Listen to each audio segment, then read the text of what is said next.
जैसे कि आप सभी को पता है कि एप्टेट 2023 का जो ऑनलाइन फॉर्म फिलअप जो है कि अभी चल रहा है, तो उससे रिलेटेड काफ़ी सारे लोग मुझे मैसेजेस करके पूछ रहे हैं कि पेमेंट तो कर दिया लेकिन चालान डाउनलोड करना भूल गया या फिर चालान हमसे डाउनलोड हुआ ही नहीं।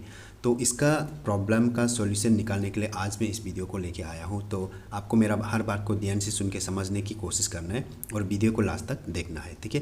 तो सबसे फर्स्ट तो आपको यहाँ पे Arunachal Pradesh teacher eligibility test 2023 का जो ऑफिशियल होम पेज है, यहाँ पे वेबसाइट को ओपन करके फिर यहाँ पे लॉगिन पेज में आके फिर यहाँ पे क्या करना है, आपको अपना register email ID and password डाल के लॉगिन कर देना है, ठीक है।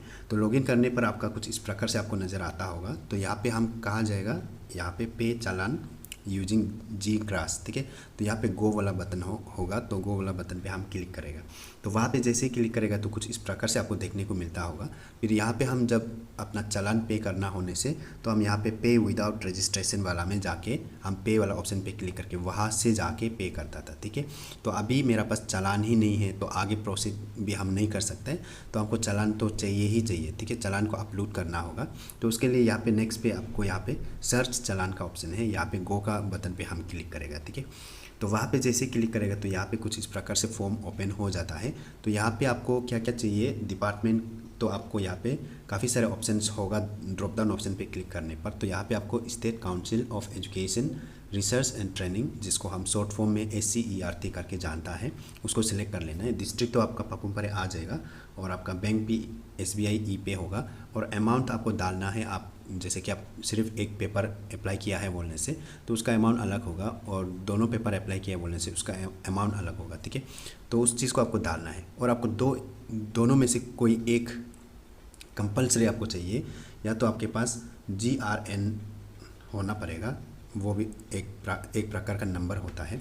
उसके बाद फिर आपका दूसरा जो है कि बैंक CIN, ठीक है। तो ये भी एक प्रकार का जो रेफरेंस नंबर टाइप का होता है। दोनों ही मतलब एक प्रकार का रेफरेंस नंबर है। तो दोनों में से कोई एक तो आपके पास होना ही पड़ेगा, अदरवाइज़ आप इसको नहीं कर सकेगा, ठीक है। तो फिलहाल मेरे पास दोनों नहीं है, तो हम क्या करेगा कि हम यहाँ पे क्या कर सकते हैं, GRN जो भी नंबर है उसको हम रिकवर कर सकते हैं। उसको रिकवर करने के लिए हमें यहाँ पे राइट साइड टॉप कोने पे एक ऑप्शन मिलता है फॉरगॉट GRN, ठीक है। फॉरगॉट GRN का ऑप्शन पे हम क्लिक करेगा तो कुछ इस प्रकार से आपको यहाँ पे देखने को मिल जाता है। तो यहाँ पे आपका पेमेंट कब किया था, कौन सा डेट एंड मंथ कर किया था, उसको आप यहाँ से सिलेक्ट कर लेना है। फिर रजिस्टर मोबाइल नंबर डाल के उसके बाद जो यहाँ पे कैप्चा शो हो रहा है उसको डाल के आपको सबमिट पे क्लिक कर देना है, ठीक है।